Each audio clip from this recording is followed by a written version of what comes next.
一个大爷在一个破败的工厂里发现了一具男尸，警方随即赶到了现场。身为法医的秦明一来到现场，就有一种似曾相识的感觉。当看到尸体的那一刻，他更加确认了这一点。无论是现场环境还是尸体的姿势，都和几天前他看到的一篇网络小说如出一辙。而小说里的男人是被活活吓死的。再看看现场的男尸，这个表情足以说明一切。果然，经过尸检后，秦明确认被害者就是被活活吓死的，因为尸体没有任何外伤，而肺部有充血现象，肺动脉极度狭窄，明显是受到过度惊吓导致心脏骤停而死。另外，据调查，死者名叫王发，确实患有先天性心脏病。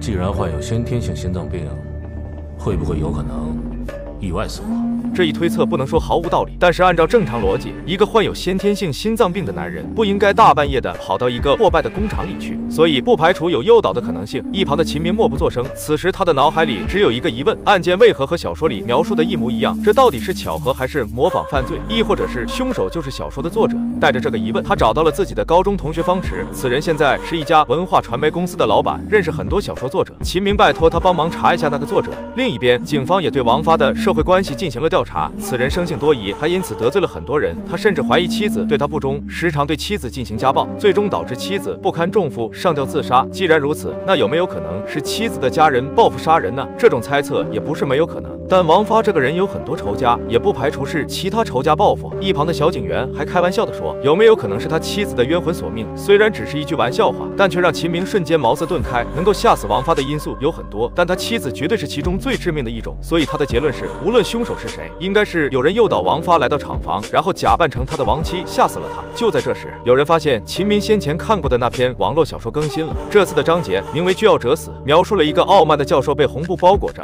以跪姿离奇死亡。鉴于小说上一章节的内容已经在现实中发生，秉着宁可信其有不可信其无的态度，警方对小说的作者展开了调查，同时也对小说最新章节里提及的教授进行了查找。秦明也再次找到了方池，可很遗憾，那篇小说好像是一夜间爆火的。方池问遍了圈内好友，也没有找到作者。只不过他发现这篇小说的文风和高中时期的秦明很像，两人当初还曾合作发表过刊物。其实秦明也早就发现了这一点，表面上托方池查找作者，其实也有怀疑方池的成分。可方池听到后的态度显然不像是一个凶手，秦明也就暂时放下了怀疑。可刚一出来，就碰到了另一个老同学韩月。通过两人之间微妙的眼神变化，不难看出多少还是有点故事的。简短的叙旧之后，秦明得知韩月毕业后就去了国外，2个月前才回国，现在在方池的公司里上班。最后韩月邀请秦明一起去看画展，秦明欣然的接受了。第二天两人就一起来到了展览馆。秦明看着雕塑家吴平的展览海报，竟在上面看到了一个披着红布的跪姿男人，不由得想起那篇小说新章节里描述的内容。他不知是巧合还是碰巧，接着来到展台前，就看到吴平正在接受记者的采访，其傲慢的态度也和小说里描述的一样。但想想他是个雕塑家，不符合大学教授的身份，秦明也就没有多想。可一转头竟看到了方池，他追着去询问，可方池却神色慌张的说了句有急事，然后就匆忙的离开了。看完画展之后，秦明回到了警局，据同事交代，他们找到了小说中提到的那个教授，也真的有人要袭击他，嫌疑人被当场抓捕。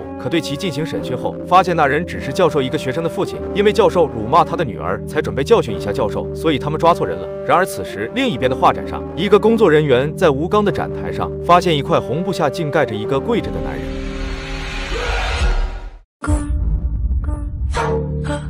一个跪着的男人离奇死亡，被发现时身上还盖着一块红布。对尸体进行初步检查后，秦明推测吴平是突发脑溢血而死的，种种细节都和一篇网络小说描述的一模一样。可是吴平并不符合小说中大学教授的身份。就在这时，一名警员带来了吴平的详细资料。3年前，他曾在一所大学里做过教授，这下就对上号了。可这已经是第2起小说情节发生在现实里的案件了，抓住凶手迫在眉睫。然而这次的现场，除了吴平最得意的作品被砸烂，也没有发现任何线索。警方认为小说的作者就是2起案件的最大嫌疑人。可经过网警数日的追踪，发现这篇小说都是通过外网发布，并且隐藏了 IP， 所以警方目前没有掌握任何小说作者的信息。秦明经过详细的尸检后，发现第2起案件的受害者吴平生前曾有着多年的高血压病史，所以推测凶手应该是当着他的面打碎了他最得意的作品，从而受到了极大刺激，引发脑溢血当场身亡。另外，经过数日的研究，秦明认为小说要表达的是贪嗔痴慢疑5种低劣人性，作者认为具备其中1种的人都该死，因此整起案件也可以说是一场法外惩戒。第一起案件中的王发生性多疑，对应其中的疑，而吴平生性傲慢，也刚好对应其中的慢。照他这个说法，那接下来还会有3起案件发生，所以局长当即下令限他们在2周内破案。可说的简单，做起来难。秦明来到吴平3年前任教的大学调查，竟然在吴平的学生名单中发现了方池的名字。想到方池也曾出现在画展上，秦明对他的怀疑也更重了，于是便偷偷跟踪起了方池。结果竟在一家酒吧里看到方池和一个女人发生了口角，而那个女人正是韩月，两人好像很不愉快的样子。没一会儿，方池就又离开了，秦明便把醉酒的韩月送回了家。韩月一进门就倒在沙发上睡着了，秦明就帮她脱掉了高跟鞋，盖上被子后离开了。可刚离开不久，那篇网络小说就又更新了，这次死的是一个对社会充满不信任的女人，死前穿着一双红色高跟鞋。秦明随即想到刚才韩月穿的就是红色高跟鞋，于是立马掉头回去。可刚来到楼下，就看到了倒在雨中的韩月。好在他人没事，只是被人在后脑勺上打了一棍子。可是谁会偷袭韩月呢？秦明将自己的调查以及推测都告诉了同事，可同事却表示方池曾是吴平的学生，或许有着他们所不知道的杀人动机。可他和韩月以及秦明都是同学，他有什么动机要杀韩月呢？秦明这才把之前在酒吧里看到的一幕讲了出来，还一并把那篇小说是模仿他高中时期文风的事一并讲了出来。而了解他文风的人也只有方池。说到这个地步，方池确实有很大的嫌疑。如果能查出方池和第1起案件的受害者王发有关系，那基本就可以确认方池就是小说作者以及凶手了。所以同事就先去调查了，而秦明则留下来照顾韩月，直到第2天早上才离开。为了安全起见，还在韩月的手机上装了定位。可万万没想到，他刚离开没多久，就发现韩月离开了医院，电话也打不通。他立马叫了辆出租车，跟着定位赶了过去。可拦下了另一辆出租车后，却只发现了韩月的手机，没有见到人。秦明当时就懵了，可紧接着就收到了警队打来的电话，说郊区的一个废弃工厂里发现了一具穿着红色高跟鞋的女尸。秦明脑海里再次出现了韩月脚上的红色高跟鞋，他马不停蹄地赶去了现场，怀着忐忑的心情拨开了死者的头发。好在不是韩月，可忽然他感觉身后好像有个人影闪过。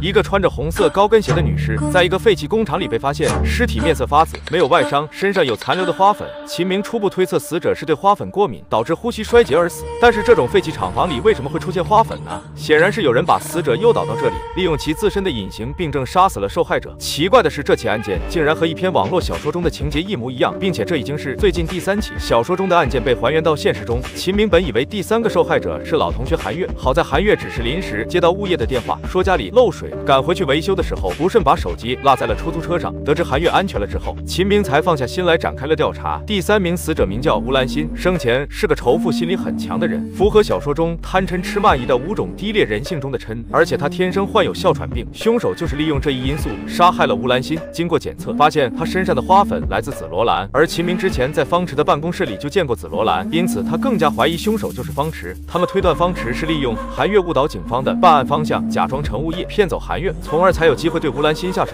加上秦明在案发现场看到的身影和方池非常的相似，警方随即对方池进行了传唤。可面对审讯，方池脸不红心不跳，一口咬定自己没有去过什么废弃厂房。因为没有证据，没多久警方就不得不把他给放了。临走时他还在拿着手机扒拉着什么，结果他刚离开，那篇网络小说就更新了。这次小说里描述了一个生性贪婪的人溺死在泳池的故事。小说里对被害人的描述是这样的：此人38岁，贪财好色，嗜赌成性，离过1次婚并多次婚内出轨，是个贪婪到连自己的当事人都不放过的人渣。根据以上信息，警方很快就找到了一个符合条件的律师李伟，同时也派人暗中监视方池。可这个叫李伟的律师听了警方的描述后，压根就不相信，警方也不管他信不信，依旧派人保护着李伟。可眼瞅着一晚上也没有出现什么状况，李伟竟偷偷溜了出去。不巧的是，这时方池也脱离了警方的监视范围。更不巧的是，这时小说竟然又更新了。第5个受害者是一个从国外归来的女孩，死前还是穿着红色高跟鞋。秦明当时就吓尿了，这不还是韩月吗？原来她并不只是凶手用来扰乱警方的工具人。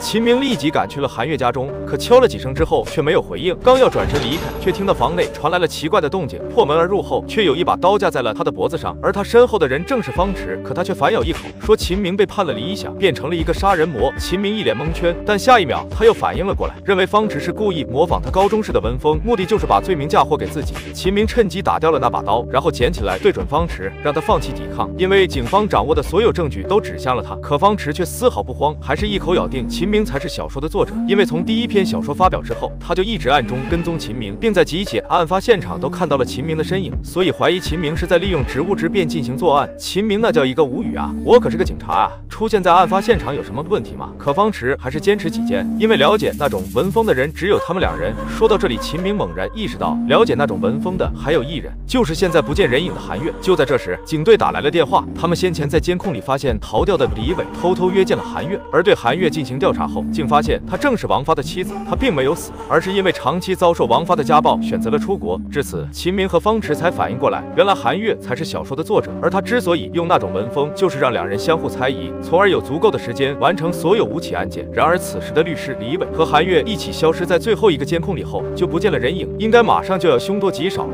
想到这里是韩月的住所，两人立马翻箱倒柜了起来，果然在一张地图上发现了一个对应滩的地址。此时那个地址的天台上，李伟已经被绑在了护栏边上，韩月只要轻轻一推，李伟就会被摔成肉泥。李伟见状立马求饶，还说这也和小说里的不一样啊，我不是应该溺水身亡吗？谁知韩月却说警察追得太紧了，他不得不改变计划。就在他要动手的时候，秦明和方池终于赶到了，两人极力的劝韩月收手，可韩月却要一意孤行。好在对面阳台的人分散了韩月的注意力，两人才侥幸救下了李伟。韩月见状就跑到了另一边的护栏上，秦明和方池随后也跟了过来，劝韩月赶紧下来。可此时的韩月已经无法回头了，他的内心早已一片黑暗。他曾经的梦想是当一个画家，吴平是他最敬重的老师，可当他拿着自己最满意的作品去找吴平时，他却看都不看的否定了韩月，还说他不配做一个画家，还将他的画揉成一团扔在了地上。吴平的傲慢彻底毁了韩月的梦。就在他最难熬的时候，他又碰到了王发。一开始他以为遇到了最美好的爱情，可王发的多疑再次将他送入了深渊。他被迫托李伟代理售卖母亲遗留的房子，自己则先一步逃去了国外。可万万没想到，贪婪的李伟竟设计霸占了他的房子。为了能在国外存活下去，韩月又被迫找了一个销售的工作勉强度日。可业绩一向不错的他，却遭到了吴兰心的污蔑，说见韩月穿过店里丢的一双红色高跟鞋，韩月也因此被开除。为了存活，他最终慢慢走上了一条不归路。从那以后，他的内心就只剩下了怨恨，开始了对那些伤害过他的人的报复。利用王发的心脏病，假扮成他死去的妻子，吓死他，当着吴平的面打碎他最得意的作品，导致他脑溢血而亡。